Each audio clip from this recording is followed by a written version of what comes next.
Hey everyone, and welcome to this explainer. Today we are breaking down one of the absolutely most crucial micronutrient groups in human health, your fat-soluble vitamins. Now, have you ever wondered why you can meticulously take a daily multivitamin and still feel like, your health just isn't fully optimized? Well, often the missing piece of that puzzle isn't actually what you're taking, but exactly how your body processes it. So today, we're going to totally change how you look at the foods on your plate and the supplements sitting in your cabinet. Let's get into it. Okay, here's our roadmap for this clinical overview. First, the fat-soluble difference. Second, vitamin A, vision and immunity. Third, vitamin D, the hormone. Fourth, vitamins E and K for protection. Then, we'll hit the root causes of deficiency and finally wrap up with optimizing your intake. Starting off with Section 1, the fat-soluble difference, foundational systems biology. So we really need to begin our think phase by looking at the foundational science here. The crucial point is that these specific vitamins, A, D, E, and K, unlike others, absolutely require dietary fat to be absorbed. And once they're in, they're kept in storage within your liver and your fatty tissues. It's like a biological storage unit. You can't just chug a glass of water and expect your body to utilize them. They are inextricably, totally linked to how you process the fats in your diet. And honestly, this illustrates the ultimate double-edged sword of fat-soluble vitamins. Think about it. If you take way too much of a water-soluble vitamin, like vitamin C, your body simply flushes the excess out in your urine, right? No big deal. But fat-soluble vitamins, they accumulate. They build up over time. This means that, sure, it takes a really long time for a deficiency to truly show up, but excessive intake just keeps packing into your tissues and can actually become highly toxic. You literally have to respect your body's storage capacity here. To get these nutrients into your system, there's a very precise biological cascade required. It's a three-step journey. First, you need adequate dietary fat on your plate. Second, your gallbladder has to step up and produce enough bile to mix with that fat. And third, your pancreas has to release enzymes to allow your intestines to actually absorb the goods. Now, if you have malabsorption conditions, say celiac disease, pancreatitis, Crohn's, this entire domino effect breaks down. You could be eating all the right, perfectly healthy foods and still become deficient because the delivery mechanism itself is fundamentally broken. Moving right along to Section 2, vitamin A, vision and immunity. Retinol and carotenoids. Let's move into our test and observe phase, starting with vitamin A.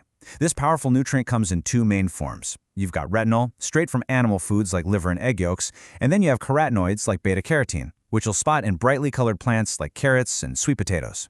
Now, vitamin A plays a massive role in maintaining your epithelial integrity, basically your skin and the lining of your internal organs, and keeping your immune function sharp. But clinically speaking, is perhaps best known for its absolutely critical role in preserving the surface health of your eye and your night vision. If we look at the clinical extremes here, the stakes get very clear very quickly. On one hand, a deficiency leads directly to night blindness, chronically dry eyes, and excessively dry skin, all while tanking your immune system. But flip to the other side, toxicity is incredibly dangerous, and I want to emphasize this. Excessive vitamin A supplementation is teratogenic. That means it can cause severe developmental abnormalities, which makes high doses exceptionally dangerous during pregnancy. Again, more is definitely not always better. All right, Section 3, vitamin D, the hormone, sunlight and mineralization. Vitamin D deficiency is arguably the single most common vitamin deficiency worldwide. Why? Well, mostly because of our modern indoor lifestyles, heavy sunscreen use, and just natural aging. But we actually need a fundamental paradigm shift here. Scratch what you thought you knew, because vitamin D isn't just a basic nutrient. It's actually an incredibly powerful hormone that your body produces right in your skin when you're exposed to midday or late afternoon sunlight. Operating as a hormone, it's a master regulator. Its main gig is calcium absorption and bone mineralization, but it also dictates muscle strength and modulates your immune system. Without it, you're looking at significant risks for weakened bones, things like rickets in kids or osteomalacia and osteopenia in adults, plus generalized muscle weakness. This is exactly why sourcing it natively from the sun or from targeted dietary sources like fatty fish, think salmon and sardines, egg yolks, and fortified foods, is just vital to your entire skeletal architecture. But here's the catch. Just like with vitamin A, blindly supplementing massive doses of vitamin D is super hazardous. Because it regulates calcium, toxic levels drive extreme, out-of-control calcium absorption. This overcalcification can drastically impact your heart muscle function, trigger really painful kidney stones, and cause systemic issues like severe confusion and nausea. You literally have to treat it with the exact respect a hormone deserves. Section 4. Vitamins E and K. Protection, antioxidants, and coagulation. Let's dive into the final two fat-soluble vitamins on our list. While A and D usually steal the spotlight, E and K operate silently behind the scenes. They are your body's premier protectors. Let's start with vitamin E. It's your primary fat phase antioxidant. Imagine it as a microscopic shield, actively protecting the lipid-based outer membranes of your cells from oxidative damage.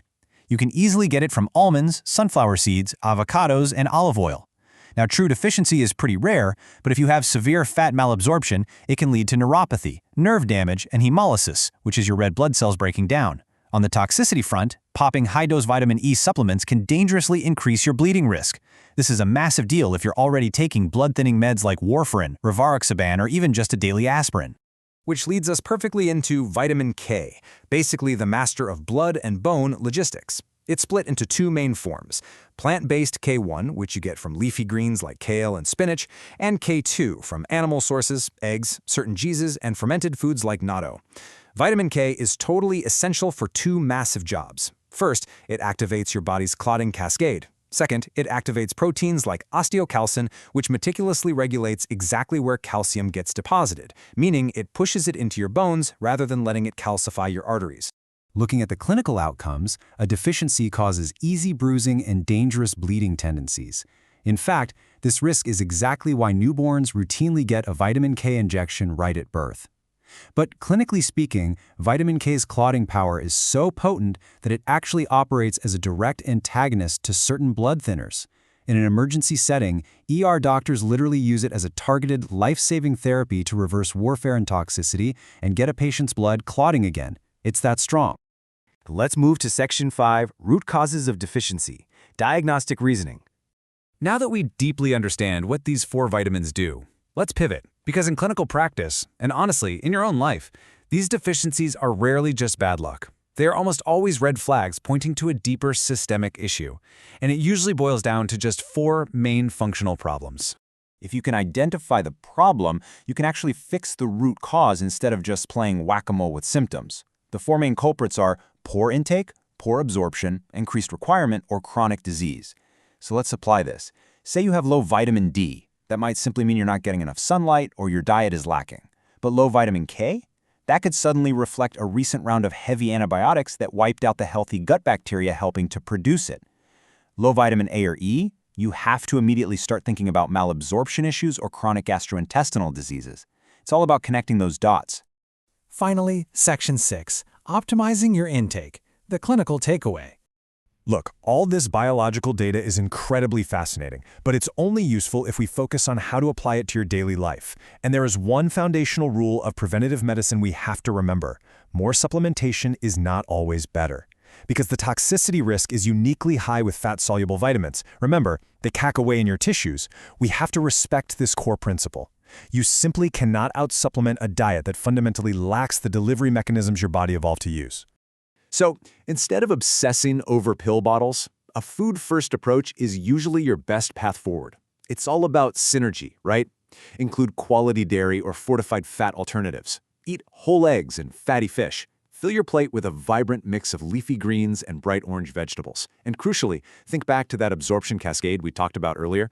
Add nuts, seeds, or a drizzle of healthy olive oil to those meals. Combining these nutrient-dense foods with healthy fats naturally triggers your gallbladder and pancreas. It radically improves both your raw intake and your active absorption. As we wrap up this explainer on the massive influence these incredibly small molecules have on your bones, your eyes, your blood, and your overall long-term health, I really want to leave you with a challenge. Take a hard look at your own habits. Ask yourself, are you truly optimizing your body's complex systems with targeted, food-based nutrition, or are you just guessing and potentially risking toxicity through blind supplementation? The right knowledge makes absolutely all the difference. Thanks so much for joining me today, and keep questioning how you fuel your foundation.